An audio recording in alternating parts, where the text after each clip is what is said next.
Hola, soy la arquitecta María Inés Mólica y mediante esta presentación vamos a desarrollar el tema Sistema Perceptual.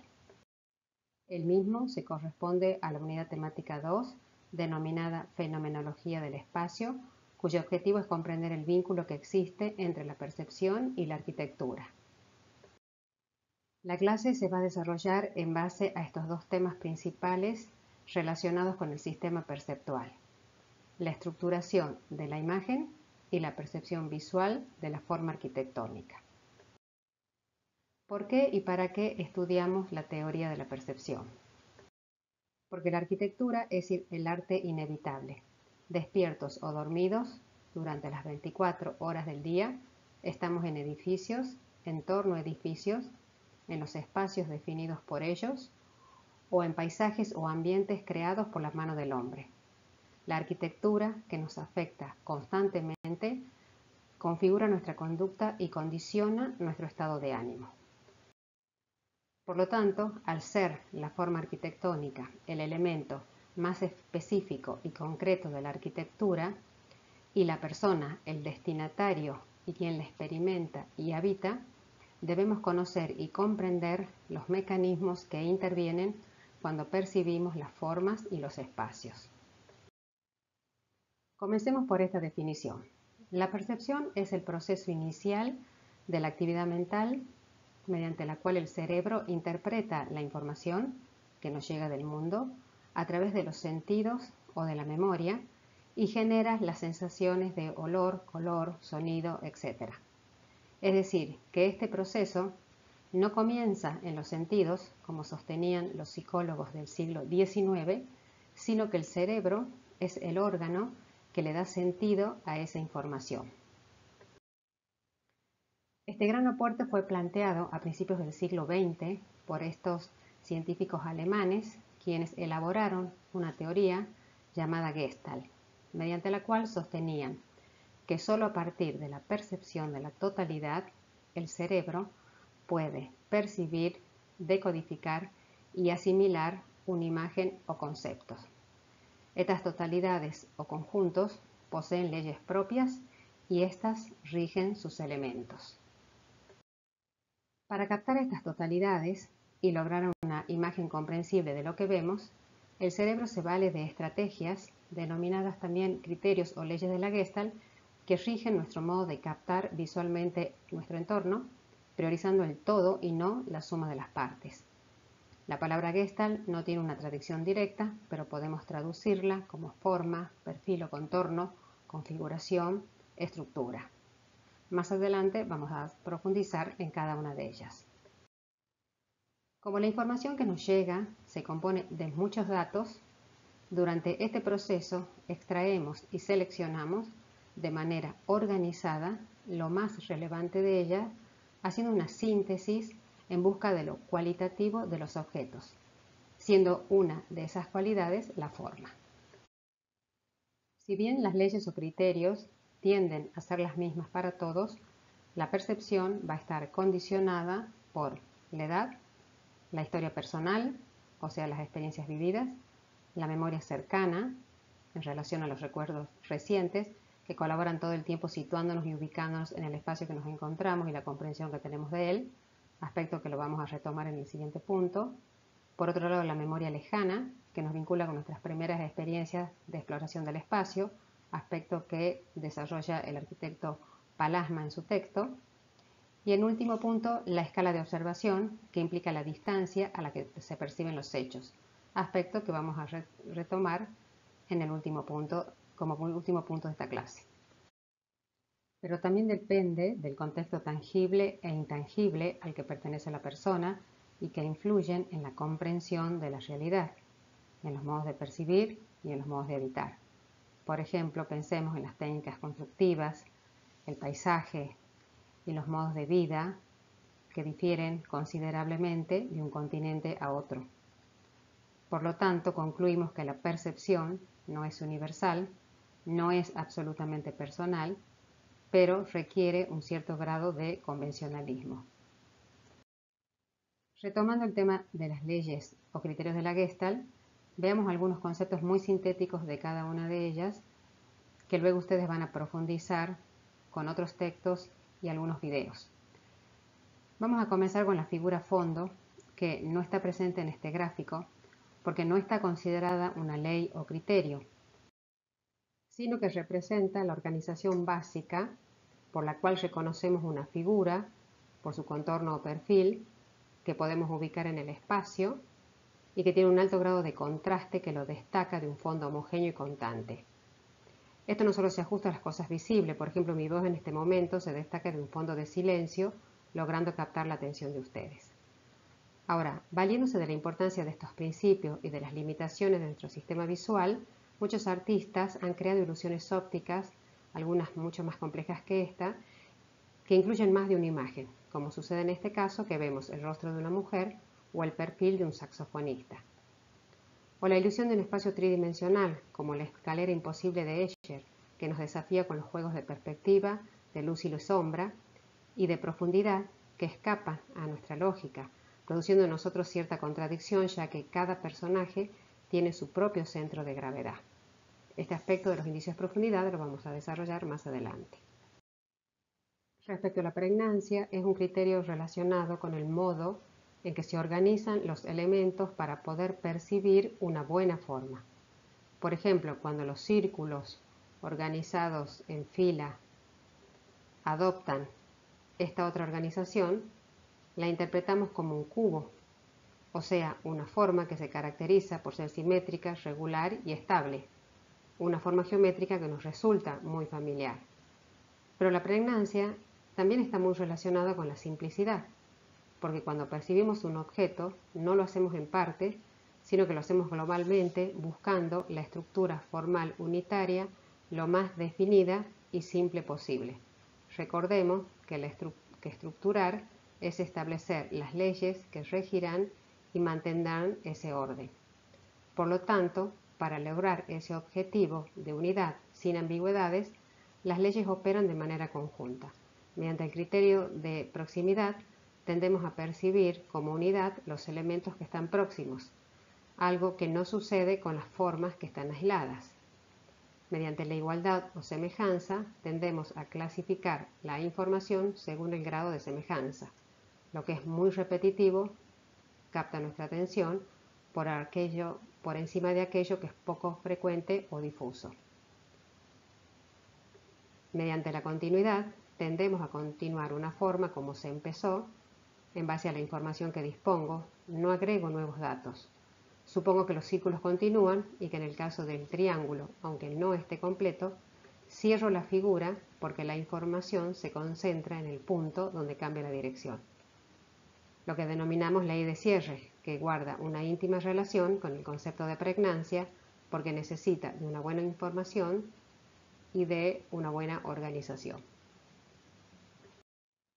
Veamos algunos ejemplos de aplicación de las leyes en la arquitectura, considerando su volumen y en relación con el entorno físico en que se sitúan. Observemos que en estos edificios, ambos iconos a nivel mundial, los diseñadores explotan al máximo el criterio de figura-fondo, enfatizando el carácter entre el perfil del edificio y el entorno en que se sitúan. Este efecto de contraste se exalta aún más por el lugar geográfico en que se encuentran, como por ejemplo la bahía de Sídney, en la que el edificio se asemeja a un barco. En ambos, el efecto que nos provocan además es una sensación de movimiento, propio de las formas curvas, enfatizadas por el color blanco en el caso de la ópera y por el brillo del material en el caso del museo. Pero la intención del diseñador puede ser buscar el efecto contrario, como es el caso de estas cabañas de hotel, donde se busca una armonía con el entorno mediante formas de contornos muy simples, pero con materiales que logran fundirse con el paisaje natural, logrando ser parte del mismo. Estos aspectos, color, textura, superficies despejadas, serán temas de la unidad temática 4. Como ejemplo de pregnancia y simplicidad, por ejemplo en la Casa de las Arenas, podríamos decir que es muy pregnante por varios motivos. Se compone de un solo volumen prismático apaisado, resultando en las formas más simples y regulares, como veíamos en el caso del cubo. Pero si la comparamos con la Casa I5, que si bien reconocemos se compone de volúmenes y planos con los cuales estamos familiarizados, la variedad de direcciones y de altura en que se disponen da como resultado un volumen, un conjunto mucho más complejo. Este resultante, lógicamente, se corresponde con las posibilidades que ofrece el terreno y su emplazamiento, una loma de roca y arena sobre 48 metros sobre el nivel del mar, que posee una vista de 180 grados. Por lo tanto, para poder comprender esta totalidad deberíamos rodear al edificio para recién poder entenderlo. Dijimos que estas leyes determinan que la estructura perceptiva sea lo más definida y que no haya ambigüedades. Para lograr esa unidad, en edificios de otras épocas se apelaba a la simetría especular y a la regularidad de las formas, pero de una manera muy rigurosa, como sucede, por ejemplo, con el edificio del Jockey Club, ubicado frente a la Plaza Independencia, o el edificio de tribunales, ubicado frente a la Plaza Irigoyen, cuya ubicación, en ambos casos frente a plazas, nos posibilita percibirlos desde una distancia en la que el eje de composición nos resulta muy evidente. Recuerden, otras de las condicionantes de la percepción, la distancia del observador. En ambos casos, el eje de composición contiene el acceso al edificio coincidente con la mansarda, en el caso del edificio del Jockey, o con la cúpula, en el caso de tribunales. Este eje funciona como una especie de imán que atrae nuestra atención hacia ese punto. En otro edificio de nuestra ciudad, aunque en un lote en esquina, el criterio utilizado es el mismo. El eje de simetría especular coincide con el volumen cilíndrico de la ochava, que a su vez está remarcado por la cornisa que se eleva y por una cúpula que los remata, lo que para la Gestalt sería lo novedoso, lo que capta nuestra atención. En complemento con los elementos de la fachada que se extienden sobre ambas calles y que debido a la igualdad y la proximidad de sus aberturas las percibimos como un grupo, lo que para la Gestalt sería lo redundante, que nos permite concentrarnos en la fachada, o sea, en lo novedoso. En contraposición, el edificio del Banco Nación, también situado en el centro de nuestra ciudad, más contemporáneo, la unidad tiene que ver con la regularidad y la simplicidad, con lo cual tiene un grado mayor de pregnancia, porque dadas estas características, nos resulta más sencillo comprenderlo o recordarlo en comparación con el edificio Chaker. Ahora bien, el criterio de continuidad y cierre fue utilizado no solo en la arquitectura, sino también en otras artes, como en el caso de este escultor, que valiéndose de la información necesaria y relevante para quien la observe, puede completar y entender la figura humana. Ahora, lo más interesante de esta obra es cómo su autor se vale de los mecanismos de percepción para potenciar el significado de su obra basada en la idea de un hombre fragmentado e incompleto a raíz del desarraigo.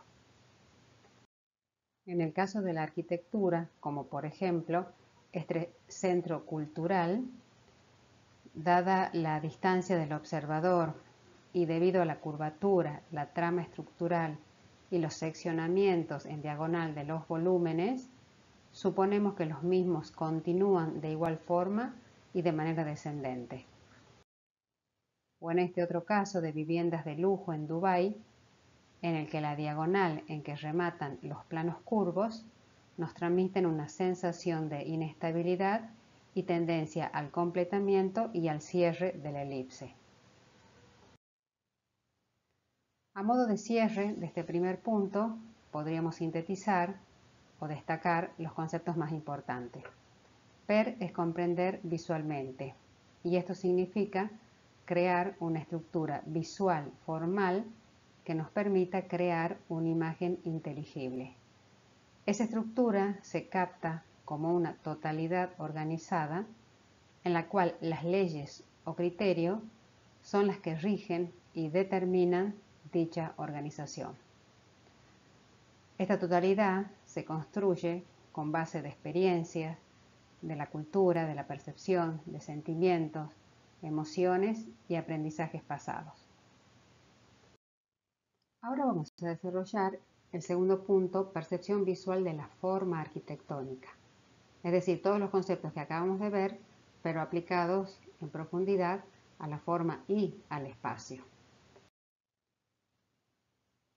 La arquitectura, por su carácter tridimensional, tiene la particularidad que la percibimos no solo externa a nosotros, sino que configura el espacio que nos rodea. Es por ello que hay características que singularizan la experiencia visual de la arquitectura, en particular la estructura visual del espacio envolvente, en cuanto a su carácter tridimensional y el modo en que la persona se sitúa en el espacio. Desde el punto de vista perceptivo, el espacio envolvente es una característica fundamental de la arquitectura. Podríamos pensar que es uniforme y que todas sus direcciones son equivalentes. Desde el punto de vista geométrico lo son, pero no desde lo visual. Por ello, la arquitectura no es solo un objeto que vemos, sino que conforma el espacio que nos envuelve. Por lo tanto, el modo de situarse de la persona influye para que percibamos la realidad de manera desigual, con algunas direcciones privilegiadas respecto a las otras, rompiendo la estricta equivalencia geométrica del espacio. Ese espacio que sentimos alrededor nuestro, más allá de aquello que abarcamos con la mirada, porque también sentimos la parte no directamente visible que encierra y completa la parte visible, con lo cual la memoria cercana cumple un rol principal. Recuerden, la mencionamos como una de las condicionantes de la percepción.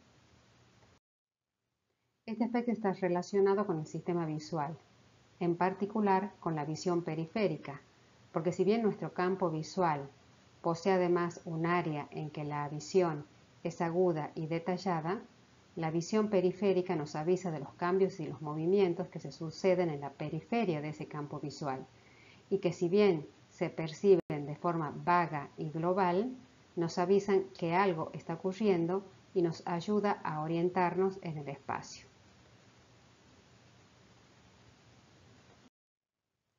Por eso la visión periférica está totalmente relacionada con nuestro sistema de posición y ubicación. De todas las direcciones, la vertical es la más importante y singular como consecuencia de la influencia de la gravedad, lo cual hace que la dirección hacia arriba y la dirección hacia abajo adquieran un significado perceptivo y visual muy distinto. Subir significa superar el peso, aumentar el campo visual, buscar la luz. Pero si la vertical es fundamental, el plano horizontal es el contrapunto de esa dirección, por lo tanto asume el máximo protagonismo frente a todos los otros planos. Si la estructura básica de la percepción está formada entonces por la vertical y el plano horizontal, la gravedad está asociada con los límites del espacio y fundamentalmente con el plano del suelo, que experimentamos a través de nuestros pies y en el cual uno puede pararse y moverse. Este es uno de los paisajes, de los pocos paisajes de nuestro país a cielo abierto, que además de su belleza, nos hace consciente de ese plano de posición y ubicación, y en el cual se sintetizan las partes de nuestro campo visual. El plano del suelo configurado por las salinas, la proyección del cielo y la línea de horizonte.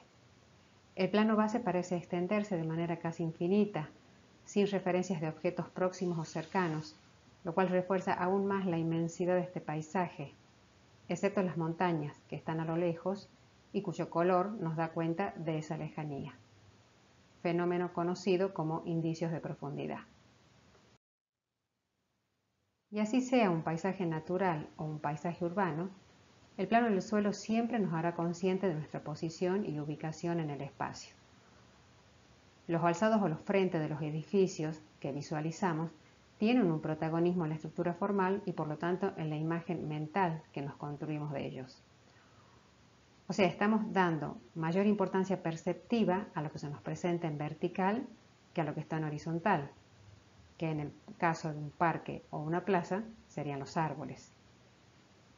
El plano horizontal aparece un límite que es el que señala el borde de ese espacio existencial y percibido, el cual es objeto de diseño porque sabemos de la importancia del mismo, ya sea como guía para la persona en cuanto al recorrido o porque también nos permite definir zonas con distintas actividades como es en este caso en esta plaza de Tucumán.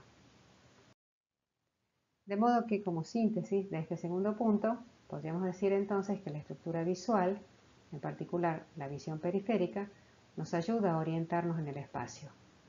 La visión periférica está relacionada con nuestro sistema de posición y de ubicación. De todas las direcciones, la vertical es la más importante, mientras que el plano horizontal es el contrapunto de esa dirección.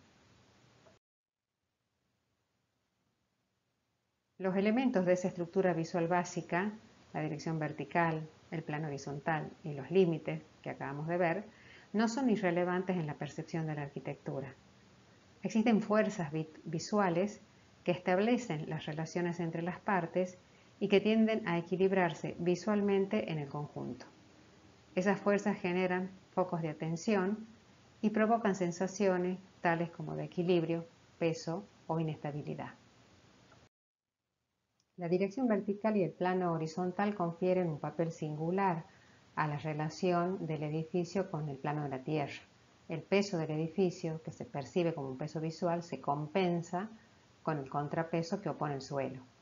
En la arquitectura de periodos pasados, como en este caso, los modos de composición se basaban en una serie de elementos que reforzaban visualmente el contacto y equilibrio entre el edificio y la tierra, tales como zócalos, podios, basamentos. En este caso, un zócalo de granito gris a escala del edificio, porque supera la altura de una persona, nos transmite una sensación de descanso. En el caso de la iglesia de San Francisco, los recursos utilizados son los mismos que en el caso anterior, con la particularidad que el edificio se eleva, reforzando aún más su jerarquía. En la arquitectura moderna, y en base a otros cánones de diseño, la ausencia de zócalos o basamentos produce la sensación visual de que el edificio se hinca en la tierra como consecuencia de su peso. En este caso, la Ville Savoye posee un equilibrio dinámico porque el esfuerzo de elevación visual de los pilotis se compensa con el predominio de las formas horizontales de la planta elevada. En un lenguaje más contemporáneo logramos el mismo efecto, aunque con volúmenes más puros, como es el caso de la Casa Guerrero de Campos Baeza, cuyo volumen carente de aberturas refuerza su concepto de masa y de contacto pleno con el plano del suelo. O la Casa Blas, del mismo autor, que como respuesta al lugar, lo alto de una colina, crea una plataforma o cajón de hormigón a modo de podio, enraizado con todo su peso a la tierra y que se complementa con una caja de vidrio, cuya intención es que el paisaje quede subrayado y que parezca que se acerca al espectador. Es decir, la frontera del espacio no coincide con la frontera de la percepción. En el caso de la vivienda en Chile, la estructura de madera, el predominio del vidrio y la elevación respecto al plano del suelo nos da una sensación de liviandad, a diferencia de la casa Mirabelle, cuya materialidad, definición volumétrica, como un predominio de la masa y el contacto pleno de todos los volúmenes con el plano del suelo, nos da una sensación de mayor peso visual, equilibrio y estabilidad. Veamos todos estos conceptos hasta aquí desarrollados en la espacialidad interior de algunas viviendas unifamiliares. Cuando nos situamos en un espacio interior, el techo y las paredes reemplazan el horizonte y el cielo, como veíamos en el ejemplo de la salina, pero el piso es siempre equivalente al suelo. Ahora el carácter espacial va a estar dado por los planos del envolvente de ese espacio. Por ejemplo, en un mismo espacio, en el caso de la casa en ladrillo, y dependiendo de nuestra posición, ingresando a la vivienda, vemos que la frontera del espacio coincide con la frontera de la percepción, o sea, veo las paredes de ladrillo. Pero si me muevo y cambio de dirección, cambia la dirección de mi mirada, hay una clara intención de que ambos límites no coincidan. La frontera del espacio no coincide en parte con la frontera de la percepción. El plano del suelo y el plano del techo se hacen aún más evidentes, pero se destaca el plano vertical de la chimenea como un foco de atención. En este caso, la continuidad de ese plano materializado en ladrillo refuerce ese vínculo entre el exterior y el interior. Entonces podríamos decir que el carácter espacial de lo que vemos no proviene de los objetos, es decir, del equipamiento, sino, que es lo que nosotros normalmente le prestamos atención, sino de los planos del envolvente.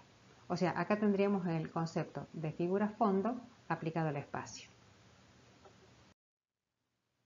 En este otro caso, de la vivienda en Tigre, Argentina, y si nos situamos ingresando a la vivienda, observamos que el patio, que es el centro neurálgico o espacio protagonista alrededor del cual se organizan los demás espacios de la vivienda, constituye el foco de atención constante.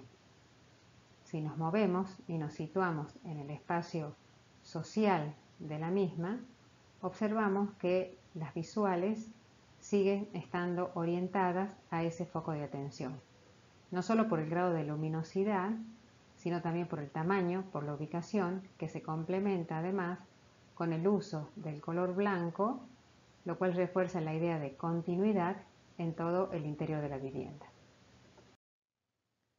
En este otro caso, esta vivienda en Uruguay responde a una multiplicidad de focos de atención. Si nos situamos en el espacio privado, vemos el espacio exterior o patio de la vivienda, que separa y al mismo tiempo vincula los volúmenes principales. Si nos movemos a través del espacio canal o de transición que une ambos volúmenes, nuestro principal foco de atención es el mar, como así también, en segunda instancia, la vista del patio, dada la materialidad y la transparencia del plano vertical. Mientras que si nos aproximamos e ingresamos al segundo nivel de la vivienda, segundo volumen que está más próximo a la playa, tanto este espacio de transición intermedio como el espacio social de este sector de la vivienda poseen las mismas características en cuanto a su envolvente. Es decir, la frontera del espacio y la frontera de la percepción no coinciden porque la intencionalidad acá está puesta en el disfrute del mar y de la playa.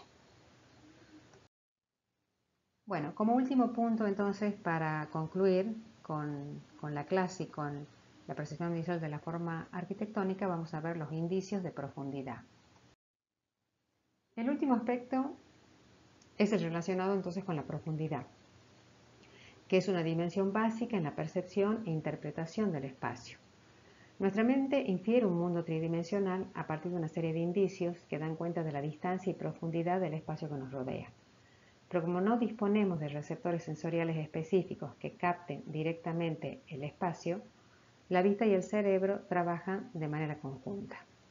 Solo voy a ejemplificar 3 de estos indicios para que luego ustedes profundicen sobre los demás en el texto que tendrán como lectura.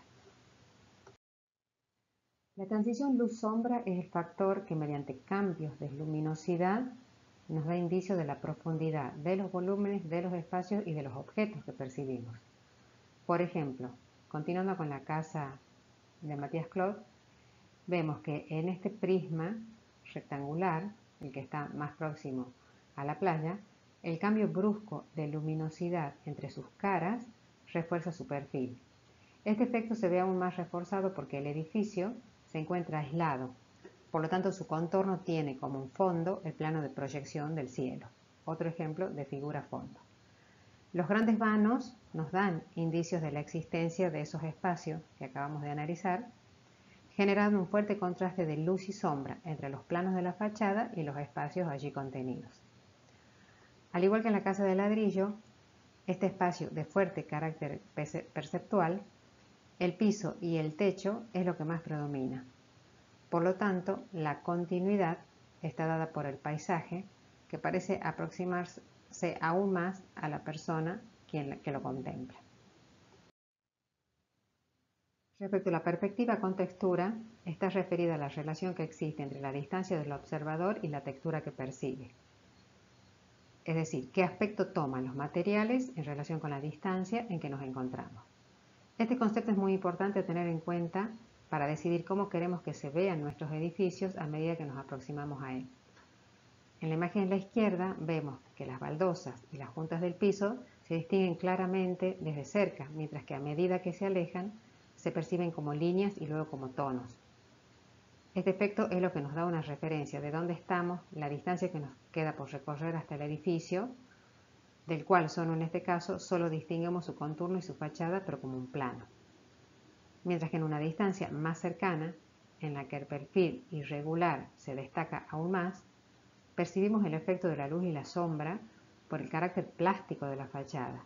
Esto es producto de las entrantes y salientes, las cornisas, antepechos y pilastras, con texturas que se extienden hasta la cornisa, destacando el tamaño del cuerpo principal, diferenciado del basamiento de granito, del cual hacíamos mención como peso visual. Solo desde una distancia próxima a él podemos percibir la superficie del basamento con sus dibujos y colores, ya no como una superficie de color uniforme. El uso de las texturas y los efectos buscados será un tema a desarrollar en la unidad temática 4. Este ejercicio de relación entre la persona y la distancia es muy interesante de hacerlo con cualquier edificio que ustedes puedan recorrer, como por ejemplo nuestro blog de la Facultad de Arquitectura, ya que es uno de los lugares que ustedes por lo general transcurren muchas horas de su vida. Bueno, como síntesis de toda la temática, es decir, de la relación de la percepción y la arquitectura, consideramos que todos estos conceptos pueden ayudar al arquitecto o arquitecta a controlar la forma y el espacio que proyecta a fin de provocar diferentes sensaciones y percepciones. Como material de estudio obligatorio, ustedes tendrán el texto de Niels Prak, Percepción visual del entorno construido. De ese texto, 3 capítulos en particular. El primero es más bien a carácter introductorio. El segundo es el más importante porque es el que desarrolla los criterios de leyes de la Gestalt. Y en el tercero ustedes podrán profundizar sobre los otros conceptos relacionados con los indicios de profundidad.